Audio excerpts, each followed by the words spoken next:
प्यारे देशवासियों, नमस्कार। मैं फौजी जनता पार्टी की तरफ से आप सबसे निवेदन करता हूं, अपील करता हूं, आप फौजी जनता पार्टी का हिस्सा बनिए और इस देश को आगे बर्बाद होने से बचाइए। वर्तमान में केंद्र सरकार बिल्कुल गैर जिम्मेदार है, तानाशाह है। इनका मकसद है देश को बर्बाद करना, देश को तोड़ना, जातियों में, धर्म में, अमीर में, गरीब में देश को बांटना, और वो बखूबी उसको करने लगे हुए हैं पिछले 8 साल से। क्योंकि केंद्र सरकार हमारी आरएसएस के इशारे पर चल रही है। आरएसएस का एजेंडा उनको लागू करना है, उसी एजेंडे को वो चला रहे हैं।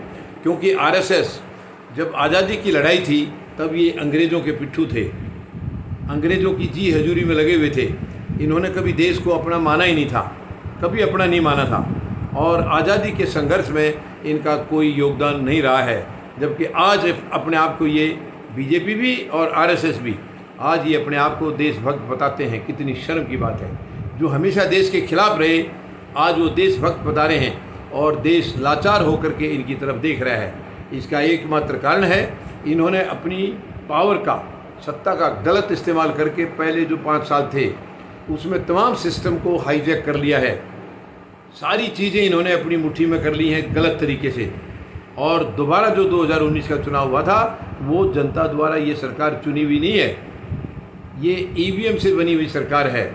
और ईवीएम से बनी हुई सरकार का इस देश में कोई अस्तित्व नहीं है।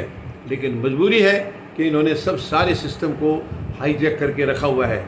इसलिए देश की जनता आज निराश है और बहुत ही मतलब गलत तरीके से ये जो सरकार पेश आ रही है उससे जनता दुखी है, बहुत दुखी है। और अब इनसे पीछा छुड़ाना ही एकमात्र हमारे पास विकल्प है।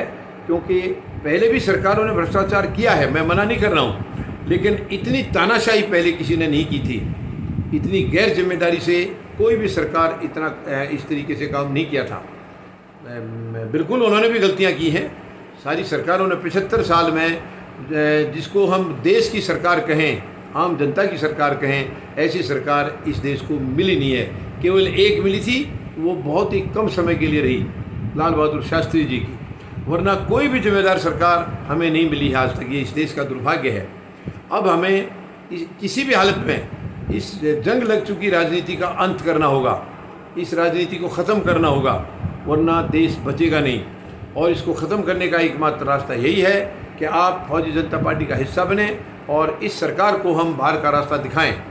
क्योंकि आज वर्तमान में जितनी भी सत्ताधारी दल हैं या विपक्ष में बैठे हुए दल हैं वो सारी उनकी साँठगांठ है, आपस में मिली भगत है। ये एक हैं, दोनों एक हैं। ये अलग अलग नहीं है। ये केवल जनता को बेवकूफ़ बनाने के लिए आपस में एक दूसरे से लड़ते हुए ये दिखते हैं, लेकिन ये अंदर से एक हैं। बिल्कुल अंदर खाने इनकी सब मिली भगत है और मिल बैठ करके ये फैसले करते हैं। और इनका मकसद है कि कोई नई पार्टी या नई सरकार नहीं बननी चाहिए वहाँ पर। इन्हीं की कभी वो ये चलते रहना चाहिए ताकि इनकी दुकानें चलती रहें। जब एक लूटे तो दूसरा कुछ नहीं कहे, जब वो लूटे उसका समय आए तो दूसरा वो कुछ नहीं कहे। ये है आज इनकी सेटिंग।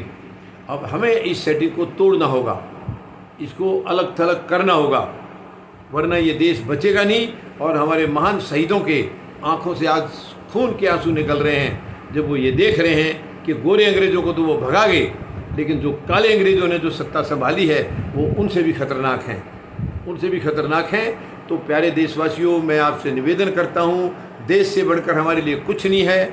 हमारा परिवार भी बाद में आता है और हमारा परिवार भी देखा जाए तो देश का हिस्सा है। जब देश की हम चिंता करेंगे तो हमारा परिवार खुद ब खुद उसके अंदर आ जाएगा। तो मेरी आपसे निवेदन है, आपसे अपील है, आप कृपया जितना इस देश से प्यार कर रहे हैं, ये बहुत गर्व की बात है। अब हमें इस देश को बचाना है। ये गलत जो ताकतें हैं, मुट्ठी भर लोग जो हैं वो गलत तरीके से, तानाशाही तरीके से देश को जो है बर्बाद करने पर लगे हैं। हमें इनको रोकना होगा, हर हालत में रोकना होगा। अगर देरी कर दी तो शायद हमारे पास पछताने के लिए भी समय नहीं रहेगा। धन्यवाद।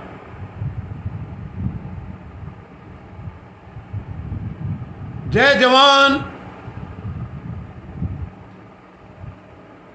जय किसान,